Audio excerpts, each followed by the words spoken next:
If you guys do want to learn my exact US30 or NAS100 strategy, I do offer one-on-one mentorship. All you have to do is send me a message on Instagram. And before we get started, if you guys could show some type of love in this video, like this video, drop a comment, or subscribe if you haven't already. And also check out my channel. I have a ton of other videos based around trading that will help you guys out. Now without further ado, let's get into my computer.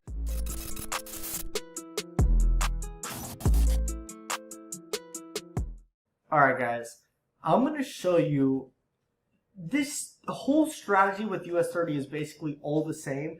There's just little increments and little things that just get added in that are really going to help you guys out. So when I am trading, guys, this is so important. You want to go to a higher time frame and you just want to see what is price doing. A lot of people are saying with this economy it's going to go down and we're in a recession, all this stuff. That's awesome, but we have to look at something that's very important that a lot of you do not know about. First off, US 30 is the Dow Jones. The Dow Jones consists of the top 30 companies in America.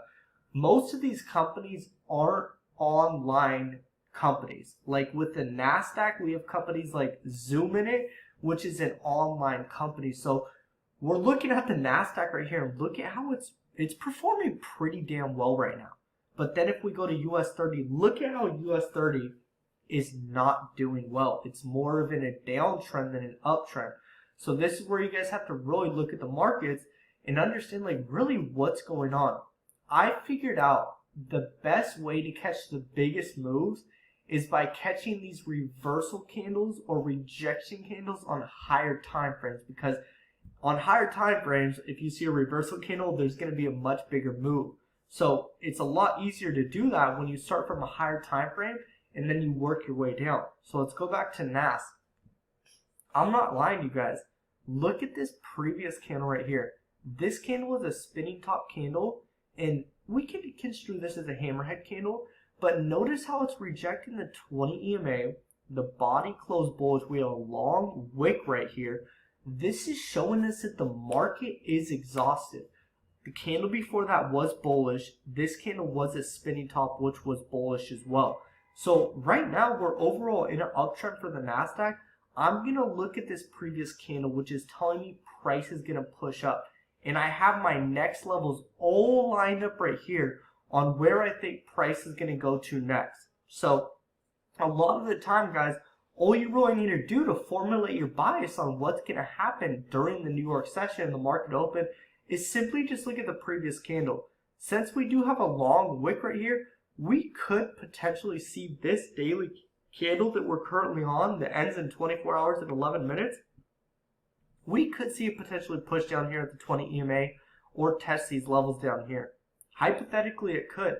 So what I'm going to do is I would not take a trade right now.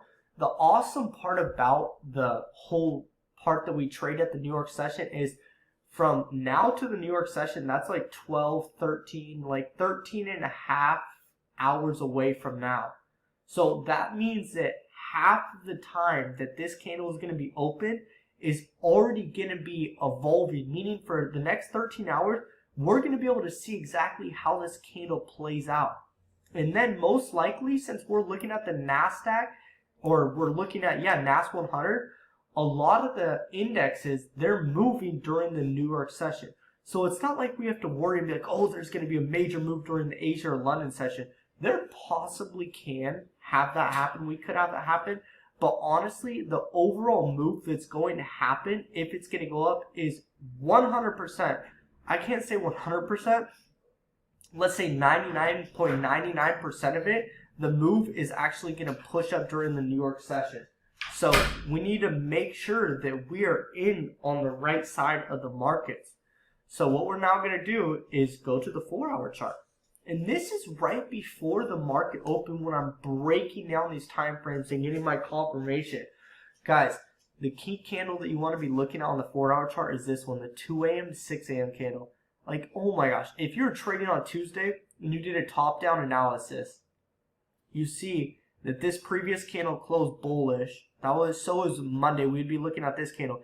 If we saw this candle close as a spinning top, we're looking for buys on the daily. Then the 4-hour, we break it down, and we're looking at this hammerhead candle right here, rejecting the 20 EMA.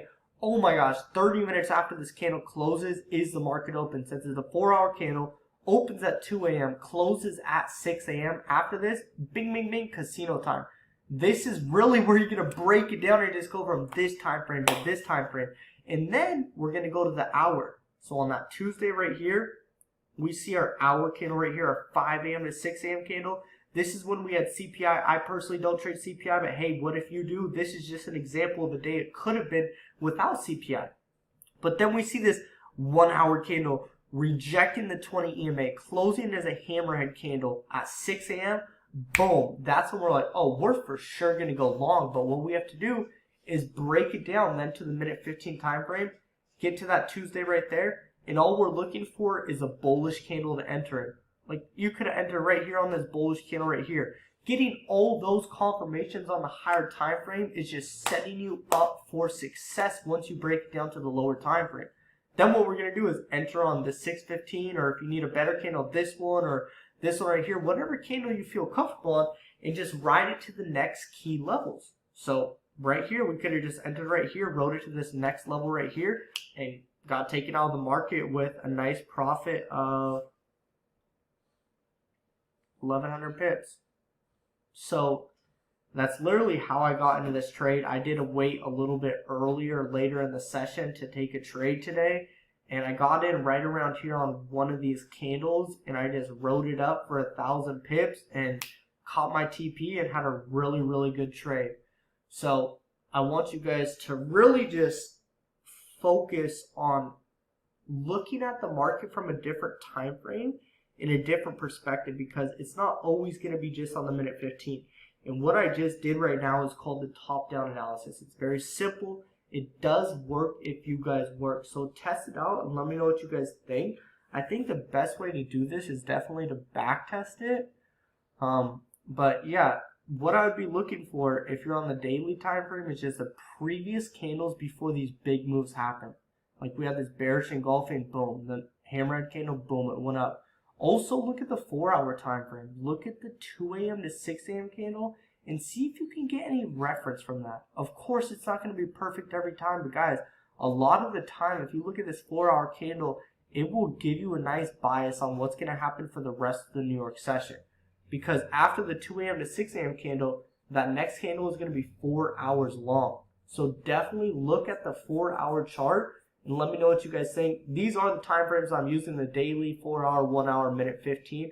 And I'm executing my trade once I get to the minute 15. And overall, what I'm looking on the minute 15 for is a candle that matches with my bias on the other time frames or the current trend in the market. So if we're in an uptrend, I need to see some type of continuation candle or a rejection candle that's going to confirm to me that price is going to keep pushing up.